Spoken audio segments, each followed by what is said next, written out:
सत श्री अकाल बेटा जी। आज हम डिस्कस करेंगे force between two parallel conductors carrying current.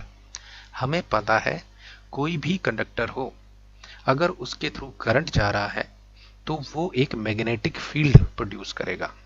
अब उसके पास दूसरा कंडक्टर रख दिया जाए, वो भी मैग्नेटिक फील्ड प्रोड्यूस करेगा। तो यानी कि कह सकते हैं ये दो मैग्नेट्स की तरह काम करेंगे, या तो अट्रैक्ट कर सकते हैं या रिपेल कर सकते हैं। उसी फोर्स को कैलकुलेट करने को बोला जा रहा है। मान लेते हैं ये एक वायर है जिस पे करंट I1 है, और ये जो दूसरी वायर है R डिस्टेंस पर, इसमें करंट जो जा रहा है वो I2 है। दोनों की डायरेक्शन जो है हमने एक ही मानी है। एग्जाम्पल के लिए हम मानते हैं कि ये करंट जो वायर है ये मैग्नेटिक फील्ड जनरेट करती है। किस तरह से होगी? सर्कुलर होगी। राइट हैंड रूल क्लैस्प करें तो आप समझ जाएंगे। इस तरह से, यानी कि इसको अगर 3D में देखें तो इस तरह करंट जा रहा है, इसको ऐसे पकड़ लेंगे हम इस तरह से, तो इस तरह से आपको magnetic field circular concentric circles में आपको मैग्नेटिक फील्ड मिलेगी। अब जैसे ही दूसरा कंडक्टर मैग्नेटिक फील्ड में आता है तो हमें यह भी पता है कि मैग्नेटिक फील्ड में जब कंडक्टर आता है जिसमें करंट हो, वो एक फोर्स महसूस करता है। तो हमें दोनों की जानकारी है।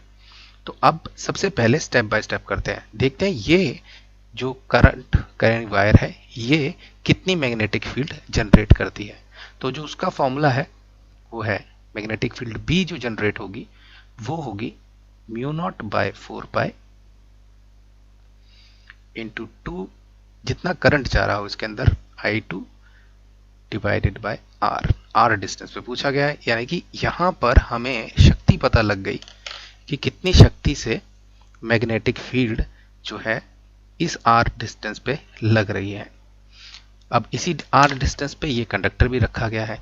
यहां पर मैंने डायरेक्शन नहीं बताई, क्या आप डायरेक्शन बता सकते हैं? ये देखिए वायर है, कंसेंट्रिक सर्कल बन रहे होंगे, तो यहां पर जो कंसेंट्रिक सर्कल होगा वो कैसे डायरेक्शन करेगा? आपकी तरफ, यानी कि बाहर को आती हुई। तो हम बता सकते हैं कि यहां पर इस डायरेक्शन में डॉट से दिखाते हुए हम दिखा सकते हैं कि इस कंडक्टर पर एक मैग्नेटिक फील्ड लगेगी। अगर कोई कंडक्टर करंट कैरिंग हो और उस पर कोई मैग्नेटिक फील्ड लगती है तो उसको हम निकाल सकते हैं फोर्स को F इज इक्वल टू जितना करंट जा रहा हो, यहां पर I1 करंट जा रहा है, और L क्रॉस B,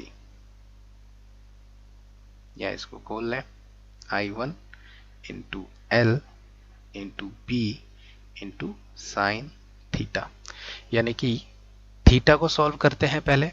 थीटा कितना होगा? यानी कि मैग्नेटिक फील्ड और L में जो डायरेक्शन ऑफ करंट है उसमें कितना एंगल है, क्या बता सकते हैं? ये यहां से कैसे आ रही होगी? 90 डिग्री पे। यहाँ करंट जा रहा है और हमारी मैग्नेटिक फील्ड आपकी तरफ आ रही है सीधे, तो ये साइन 90 हो जाएगा। तो ये तो सीधे 991 हो गया। और L को हम क्या करेंगे, एक यूनिट लेंथ के लिए, यानी कि यहाँ लिख लेते हैं फॉर यूनिट लेंथ। एक यूनिट लेंथ को कितनी महसूस होगी फोर्स, यानी कि L इज इक्वल टू 1 ले लें, तो that will be F is equal to I1 into B। B क्या है? जितनी मैग्नेटिक फील्ड में रखा गया है, जिसका एक्सप्रेशन हम पहले लिख सकते हैं। तो ये हमारी मान लीजिए इक्वेशन 2 हो गई, ये हमारी इक्वेशन 1 हो गई।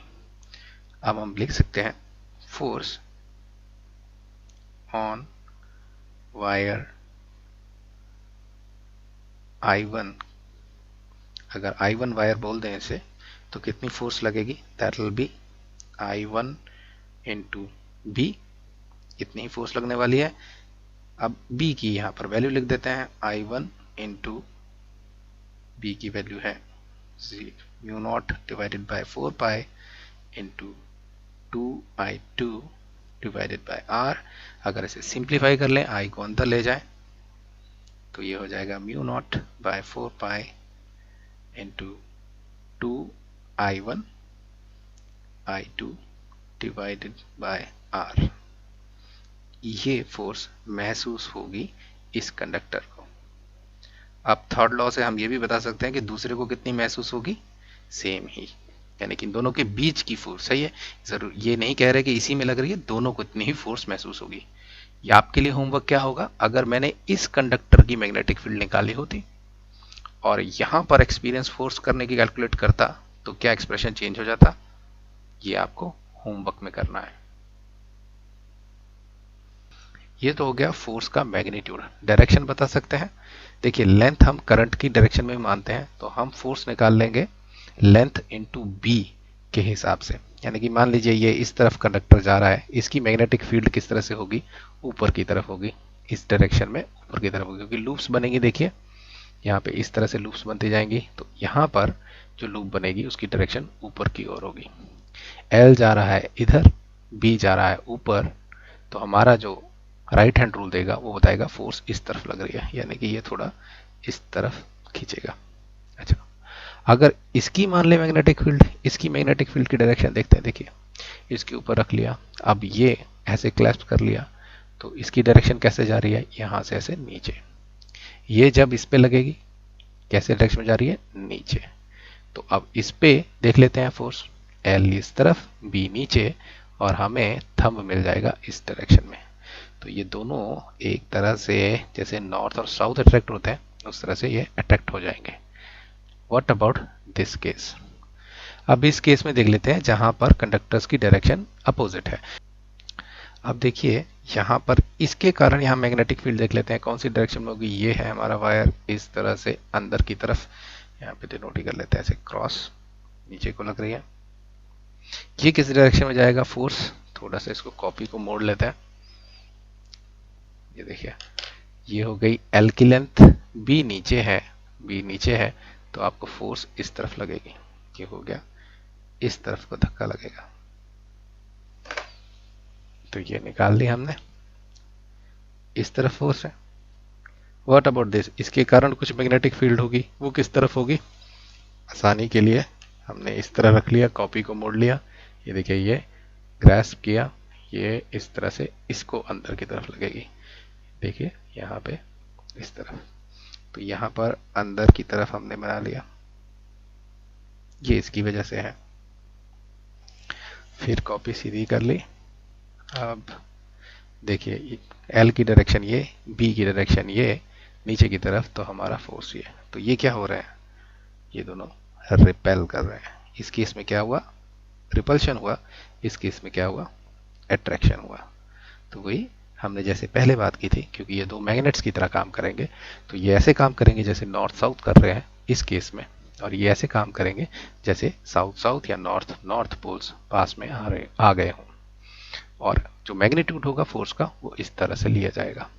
इस एक्सप्रेशन की ये खास बात है कि यहां से एम्पेयर की, 1 एम्पेयर की एक और डेफिनेशन निकाली जाती है, यहां से ड्राइव की जाती है।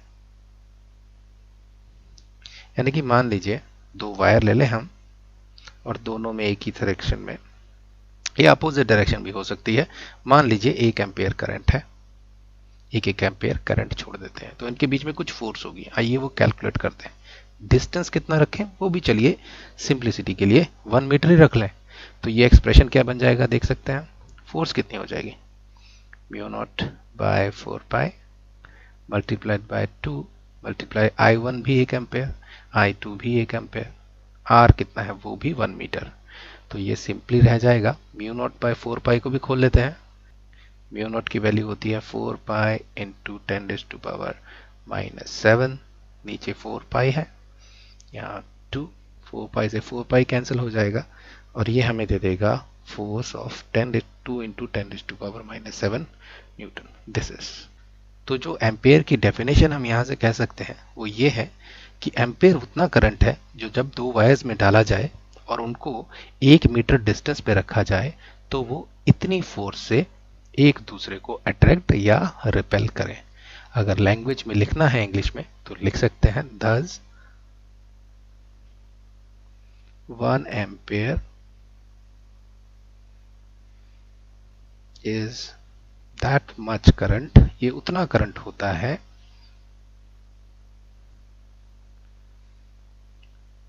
when flowing through each of two parallel linear conductors, जैसे कि ये, at a distance of 1 meter, they will attract or repel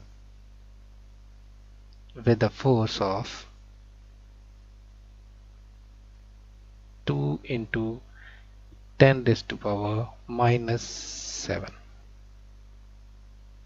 and this is for unit length, तो हम बोल सकते हैं पर मीटर ऑफ देयर लेंथ, क्योंकि ये जो हमारा फॉर्मूला है ये यूनिट लेंथ के लिए है, तो ये बताना पड़ेगा कि एक यूनिट लेंथ पे इतनी फोर्स जनरेट कर देगा।